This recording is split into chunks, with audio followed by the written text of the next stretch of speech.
नमस्कार दोस्तों, इस वक्त हमारे साथ हैं 24 साल के एमएलसी सुल्तानपुर अमेठी जनपद के एमएलसी शैलेंद्र प्रताप सिंह जी। हम इनसे बातचीत करते हैं कि अचानक सरकार ने एमएलसी चुनाव की तारीख घोषित कर दी है। स्वागत है एमएलसी साहब का एनडीटीवी भारत में। धन्यवाद। कैसा लगा अचानक सरकार ने तारीख की घोषणा कर दी? अब चुनाव तो होना ही था, चुनाव जिसके पहले भी प्रस्तावित था। अब डेट आ गई है चुनाव की, सदस्य विधान परिषद। तो चुनाव 2 चरण में है, 3 तारीख को, 7 तारीख को। 3 तारीख को सुल्तानपुर अमेठी। अब भारतीय जनता पार्टी से उम्मीदवार हूँ एमएलसी पद के लिए, टिकट मिल जाएगा, चुनाव लड़ूंगा। अभी हाल फिलहाल में आप समाजवादी पार्टी छोड़ करके भारतीय जनता पार्टी में शामिल हुए हैं। क्या लगता है कि क्या भारतीय जनता पार्टी आपको अपना समर्थित प्रत्याशी बनाएगी? अब हमने त्याग जो किया, दूसरे दल छोड़कर मैं भारतीय जनता पार्टी में आया, और भारतीय जनता पार्टी की जो रीतियाँ नीतियाँ देखा मैंने, मुझको अच्छी लगी। और जो विकास के कार्य आदरणीय प्रधानमंत्री नरेंद्र मोदी जी, आदरणीय मुख्यमंत्री जी के नेतृत्व में हर जाति और वर्ग को लाभान्वित करने का काम किया और धरातल पर काम किया। जैसे मुफ्त अनाज, तेल, चावल, प्रधानमंत्री निधि योजना 2000 साल भर में 12,000 रुपये, कृषक योजना, मतलब तमाम ऐसे कार्य, आवास, इंदिरा आवास, बहुत सारे ऐसे विकास के कार्य किए गए धरातल पर गांव के अंदर, जो अच्छा लगा। और आपने ये भी देखा होगा कि माफिया राज रहा, गुंडा राज रहा, उसमें भी काफ़ी हद तक काबू करने का काम भी किया गया, और आज वो सब लोग जेल में हैं।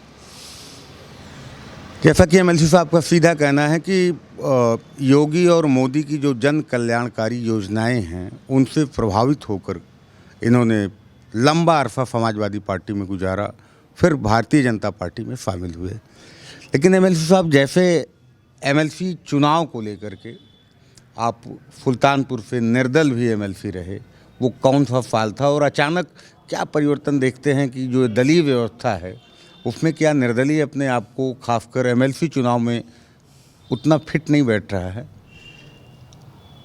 जहाँ तक जनपद वासियों की जानकारी है, जो मेरा मानना अपना है कि पूरे 24 साल तक मैंने सहजता सरलता की राजनीति किया, और शायद मेरे ऊपर एक भी आपराधिक मुकदमे नहीं हैं।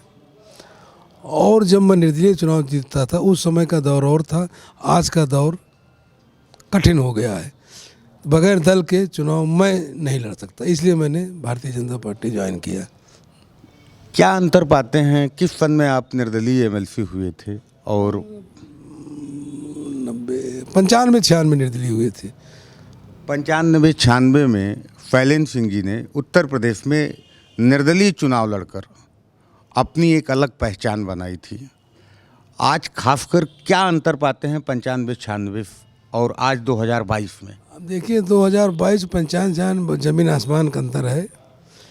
पहले हम लोग चुनाव जब लड़े, हम निर्दलीय चुनाव, उसके पहले जनता दल में 6 साल हम एमएलसी रहे, और मैंने पूरे 6 साल तन्मयता के साथ निमंत्रण का काम किया, और यहीं कमरे में बैठ करके प्रधान बीडीसी, जिला पंचायत, जो भी सामान्य सदस्य थे, उनका मैंने काम किया। और वो शायद जो मैंने कार्य किया प्रधान बीडीसी को अच्छा लगा, और मुझको निर्दलीय चुनाव जिता दिया। और आज भी मैं काम करता हूँ, लेकिन तब की परिस्थिति में आज परिस्थिति में बहुत अंतर हो गया है। अब बहुत कठिन राजनीति हो गई है, तो बगैर दलीय राजनीति के चुनाव लड़ना असंभव हो जाता है। जैसे पहले आप एमएलसी लड़ते थे, जानना चाहते हैं कि जैसे पहले प्रधान बीडीसी धन का नहीं व्यवहार पे वोट दे देते थे, क्या धन का भी प्रचलन कुछ चला है?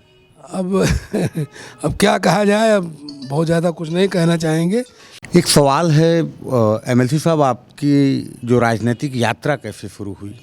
कैसा आपका छात्र जीवन रहा? किस तरह से आपने राजनीति में कदम रखा? मैं बहुत मध्यम श्रेणी परिवार में पैदा हुआ था और गणपत सहाय कमला नेहरू में पढ़ता था। धीरे धीरे शहर की तरफ मेरा उठना बैठना शुरू हुआ और मैं बड़े भाई राम सिंह जी जो यहाँ से सांसद थे, एक बार विधायक भी थे, उनके सानिध्य में आया और उन्हीं के साथ रहकर मैंने राजनीति का ककारा भी सीखा और वहीं से ईश्वर ने मुझको प्रेरणा दिया, मैं राजनीति में आया। एमएलसी शैलेंद्र प्रताप सिंह जी को सुल्तानपुर का गांधी भी कहा जाता है। बड़ी ईमानदार छवि है। 24 साल तक इन्होंने, अभी तक विधायक का प्रोटोकॉल इनके साथ चलता है। ये कैसे सेवा का भाव आपके अंदर जगा और कैसे इतनी ईमानदारी के साथ आपने राजनीति की और शुरुआत कैसे आपने करी? राम सिंह भैया भी ईमानदार व्यक्तित्व छवि वाले व्यक्ति थे, तो मुझको भी ईमानदारी वाली राजनीति अच्छी लगी। मैंने पहले ही बताया कि उन्हीं के साथ रह करके मैंने ईमानदारी की राजनीति करते करते आगे बढ़ते गए और भाव से सबकी सेवा में करता रहा। बचपना आपका कैसे बीता? किस तरह के संसाधन थे जब 90 में आप एमएलसी का चुनाव लड़े? संसाधन, एक जीप हुआ करती थी, उसी से पूरा अमेठी सुल्तानपुर जनपद तक टहल लिया करते थे और एक बार गाड़ी घुमा देते थे, उसके बाद चुनाव लड़ लेते थे, कोई दिक्कत नहीं होती थी। और चुनाव को पहले हर प्रधान बीडीसी के एक पोस्ट कार्ड लिख करके उस पर शुभकामना संदेश भेजते थे, इसी से चुनाव लड़ते थे। एमएलसी चुनाव के दौरान कोई एक ऐसा वाकया जो आप आज तक याद हो, आपको प्रचार के दौरान कुछ ऐसा हुआ हो? तो ठीक, बहुत बड़ी कठिनाइयाँ भी रहती थी, हर बात रहती थी, लेकिन सब पार हो जाता था। ठीक है सब क्या। जैसे एक बार कहा जाता है आपकी गाड़ी खराब हो गई थी, फिर ट्रैक्टर से आप पहुंच गए, क्या मामला था? अब खराब हो गया, फिर पहुंच गए और क्या। गाड़ी खराब हो गई आपकी? गाड़ी खराब हो गई, किसी तरह पहुंचे। ये जो चुनाव आ रहा है, इसमें भी कुछ और भी लोग भाजपा से टिकट के दावेदार हैं। अपने आप को कहाँ पा रहे हैं और क्या उम्मीद कर रहे हैं? बड़े आराम से आप बैठे हुए हैं, लोग दिल्ली दौड़ रहे हैं, लखनऊ दौड़ रहे हैं। मैं आराम से फिलहाल नहीं बैठा हूँ। हम लोगों की एक टीम है एमएलसी की, सशक्त टीम है, तो हमारे इष्ट मित्र जो हैं सब लगे हुए हैं। मैं अकेले नहीं हूँ, मेरे साथ 7-8 लोग हैं एमएलसी हैं जो भारतीय जनता पार्टी ज्वाइन किए हैं, तो सब लोग संगठित होकर के हम लोग काम कर रहे हैं।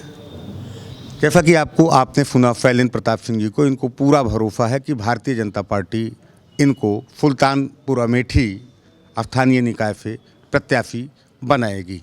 ऐसी और खबरों के साथ हम फिर हाजिर होंगे।